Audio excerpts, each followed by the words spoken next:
Hello, আসসালামু আলাইকুম। আজ গিয়েছিলাম ২০০ বছর পুরনো হাট, যেটা শীতলক্ষ্যা নদী পার হয়ে ব্রহ্মপুত্র নদীর পাশ ঘেরা কিন্তু। নারায়ণগঞ্জের এমন কেউ নেই এই হাটটা যে না চিনে বা এই হাটের সাথে পরিচিত নেই।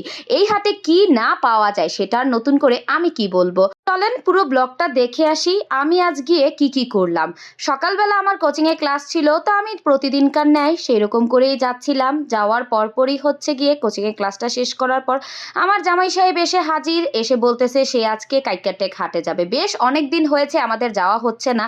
তার কারণ হচ্ছে রবিবার থাকে এই হাটের দিনটা, সেই হাটের দিনে তো দেখা যায় আমাদের তেমন একটা বন্ধ থাকে না, যেহেতু আজ বন্ধ ছিল এই জন্য গিয়েছিলাম। ফার্স্টেই তো শীতলক্ষ্যা নদীটা পার হলাম, আর পার হওয়ার পর যেই অটোতে বসলাম আস্তে আস্তে সবুজে চারপাশ ঘেরা, মানে এত ভালো লাগে। নদীটা পার হওয়ার পরে একটা ঠান্ডা অনুভূতি হয়, দেখেই শান্তি লাগে। চারপাশটা এত বেশি পরিমাণ সবুজ ছিল।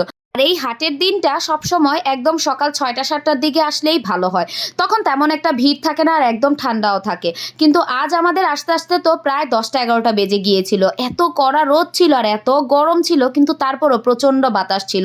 আর যাওয়ার পথের রাস্তাটা তো এমনিতেই অনেক ভালো লাগে। আর আজ আমাদের সঙ্গে এসেছে আনাবিয়া, যেটা আমার হচ্ছে ককটেল। ককটেল যদি আসে কোথাও, সেখানে আমার একটুও শান্তি পাই না। মনে করেন ও হইতেছে গিয়া গরমে অস্থির হয়ে গেছে। তো যাই হোক, আমরা তো হাটের মধ্যে চলে আসছি, মানে হাটের ভিতরে একদম চলে আসছি। এখন আমরা যে যার মতো যেটা প্রয়োজন সেটা দেখতেছিলাম। তো আমার জামাই ফার্স্টেই আইসা যে কোনো জায়গায় এসে আগে খাওয়া দাওয়া করবে, আর তার বলা অনুসারে আমরাও এখানে বসে পড়েছি। তো এখানে খাওয়া দাওয়া বলতে আমি আর আমার জামাই করব। আমার আম্মুও সঙ্গে এসেছিল হাটে, কিন্তু আম্মু আর কোনো খাওয়া দাওয়া করেনি। আম্মু হচ্ছে এখানে শুধু ঘুগনিটাই নিয়ে আসছিল, সেটাই আমরা বসে বসে খাইতেছিলাম। আর এখানে আমার জামাই পরোটা, ডিম, দই, মিষ্টি, ভাজি যা আছে সব নিছে। পরে আমি অল্প একটু খাইয়া দেয় আম্মুর সঙ্গে হচ্ছে হাটের ভিতরে ঘোরার জন্য চলে আসছি, আর আমার জামাই বসে বসে ওইখানে খাওয়া দাওয়া করতেছে। তার কারণ তারা গরমে নাকি অস্থির হয়ে গেছে। তো আমরা ফার্স্টে হাটের এই মাথা থেকে ওই মাথা পুরোটা ঘুরলাম। তারপরে হচ্ছে এখন আমরা মুরগি, কবুতর এইসবের দিকে চলে আসছি, কারণ আমার আম্মুর আবার এইসব জিনিস বেশি পছন্দ। তো আম্মু এখানে সব কিছু দেখতেছিল। এই হাটের মধ্যে নর্মালি এই হাট থেকে কবুতর, মুরগি এগুলা ভালো পাওয়া যায়, আর এই হাটে এমন কিছু নাই যে না বিক্রি হয়। তো এই তো হাঁস নিয়ে আসছিল এখানে। আম্মু হাঁসেরও দাম দর জিজ্ঞেস করলো। পরে আমি বলতেছিলাম এই গরমের মধ্যে হাঁস কিনবা? তো এটা শুন না পরে আম্মু আর কি আগায় বুঝে চলে আসছে, কারণ বুঝতে পারছে যে আমি এখন বিরক্ত হইতেছি। তারপর আমরা এখানে হচ্ছে গরু ছাগলের যে হাটটা সেই পাশটায় চলে আসছি। তো এখানে আমি একটা ছাগল দেখে, এই ছাগলটা দেখে আম্মুরে জিজ্ঞেস করতেছিলাম এটার মাথা কই, কারণ এটা এত বেশি পরিমাণ লোম দিয়ে ঢাকা ছিল, এটার মাথা চোখ মুখ কিছুই দেখা যাইতেছিল না। তো এটা নিয়ে আম্মু হাসতেছিল। তো যাই হোক, এরপরে আর কি একটা ভেড়া দেখলাম, যেটা অনেক সুন্দরই লাগলো। আমি আসলে এই হাটটার ভেতরে ঢুকতে চাইতেছিলাম না, আমি বাইরে দূর দূর থেকে একটু ভিডিও করতেছিলাম, কারণ আমি গরু ছাগল অনেক ভয় পাই। কারণ এগুলা যদি একবার গুতা টুতা মারে, ওরে আমি তো জান শেষ, কারণ ছাগলও গুতা দেয় ভাই।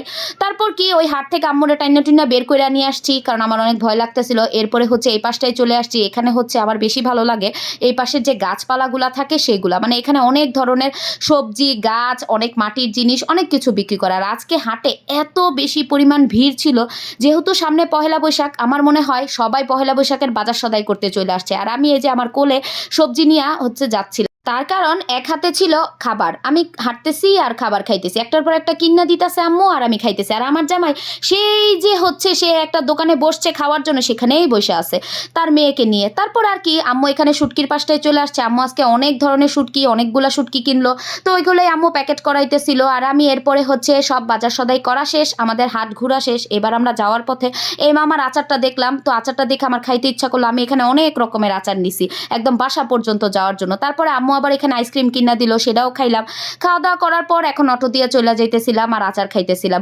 আমি এতগুলাই খাবার নিছি হাতে, আমার 2 হাত ভর্তি খাবার, পুরো যেটা আমি পুরো রাস্তা খাইতে খাইতে আসছি। আর আজকে আমি হাটে বেশিক্ষণ ঘুরতেও পারিনি, অনেক কিছুই ভিডিও করতে পারিনি, কারণ এত বেশি পরিমাণ ভিড় ছিল, রোদ ছিল, আমার তো মাথা টাথা ঘুরায় গেছে। তারপরে আর কি এই তো নৌকা দিয়ে এখন চলে যাচ্ছিলাম। আজকের মতো টাটা, বাই বাই।